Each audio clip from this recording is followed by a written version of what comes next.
स्वर्ग और नरक सब अपने हाथ में ही है। एक बुजुर्ग महिला की मृत्यु हो गई। यमराज उसे लेने आए। महिला ने यमराज से पूछा, आप मुझे स्वर्ग ले जाएंगे या नरक? यमराज बोले, दोनों में से कहीं नहीं। तुमने इस जन्म में बहुत ही अच्छे कर्म किए हैं, इसलिए मैं तुम्हें सीधे प्रभु के धाम ले जा रहा हूँ। बुजुर्ग महिला खुश हो गई और बोली, धन्यवाद, पर मेरी आपसे एक विनती है।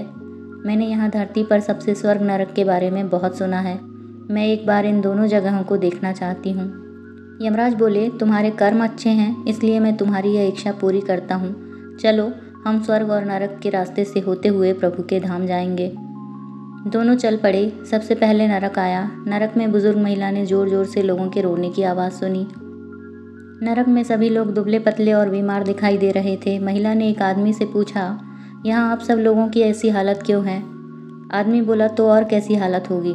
मरने के बाद जब से यहाँ आए हैं, हमने एक भी दिन खाना नहीं खाया। भूख से हमारी आत्माएं तड़प रही हैं। बुजुर्ग महिला की नज़र एक विशाल पतीले पर पड़ी, जो कि लोगों के कद से करीब 500 फुट ऊंचा होगा। उस पतीले के ऊपर एक विशाल चम्मच लटका हुआ था।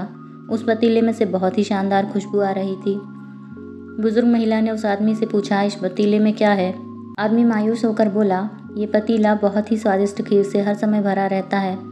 बुजुर्ग महिला ने हैरानी से पूछा, इसमें खीर है? तो आप लोग पेट भर के ये खीर खाते क्यों नहीं? भूख से क्यों तड़प रहे हैं? आदमी रो रो कर कहने लगा, कैसे खाएं? ये पतीला 500 फीट ऊंचा है। हम में से कोई भी उस पतीले तक नहीं पहुंच पाता। बुजुर्ग महिला को उन पर तरस आ गया। सोचने लगी, बेचारे खीर का पतीला होते हुए भी भूख से बेहाल हैं। शायद ईश्वर ने उन्हें यही दंड दिया होगा। तभी यमराज बुजुर्ग महिला से बोले, चलो, हमें देर हो रही है।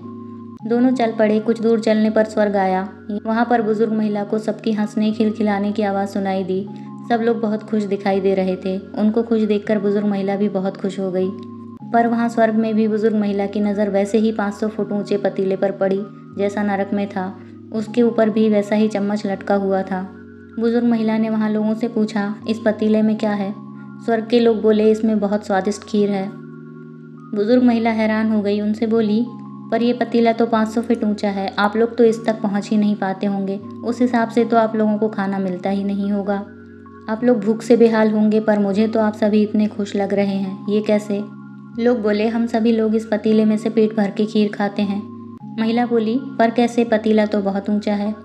लोग बोले, तो क्या हुआ? पतीला ऊंचा है तो यहाँ पर कितने सारे पेड़ हैं। ईश्वर ने ये पेड़ पौधे, नदी, झरने हम सब मनुष्यों के उपयोग के लिए ही तो बनाए हैं। हमने इन पेड़ों की लकड़ी काट ली, उसको काटा, फिर लकड़ियों के टुकड़ों को जोड़ के विशाल सीढ़ी का निर्माण किया। उस लकड़ी की सीढ़ी के सहारे हम पतीले तक पहुंचते हैं और सब मिलकर खीर का आनंद लेते हैं। बुजुर्ग महिला यमराज की तरफ देखने लगी। यमराज मुस्कुराए और बोले, ईश्वर ने स्वर्ग और नरक मनुष्यों के हाथों में ही सौंप रखा है। चाहे तो अपने लिए नरक बना लें, चाहे तो अपने लिए स्वर्ग। ईश्वर ने सबको एक समान हालातों में डाला है। उसके लिए उसके सभी बच्चे एक समान हैं। वो किसी से भेदभाव नहीं करते। वहाँ नरक में भी पेड़ पौधे सब थे, पर वो लोग खुद ही आलसी हैं। उन्हें खीर हाथ में चाहिए। वो कोई कर्म नहीं करना चाहते, कोई मेहनत नहीं करना चाहता, इसलिए सब भूख से बेहाल हैं। यही तो ईश्वर की बनाई हुई इस दुनिया का नियम है। जो कर्म करेगा, मेहनत करेगा, उसी को मीठा फल खाने को मिलेगा। अर्थात स्वर्ग एवं नरक आपके ही हाथों में है। मेहनत करें, अच्छे कर्म करें और अपने जीवन को स्वर्ग बनाएं।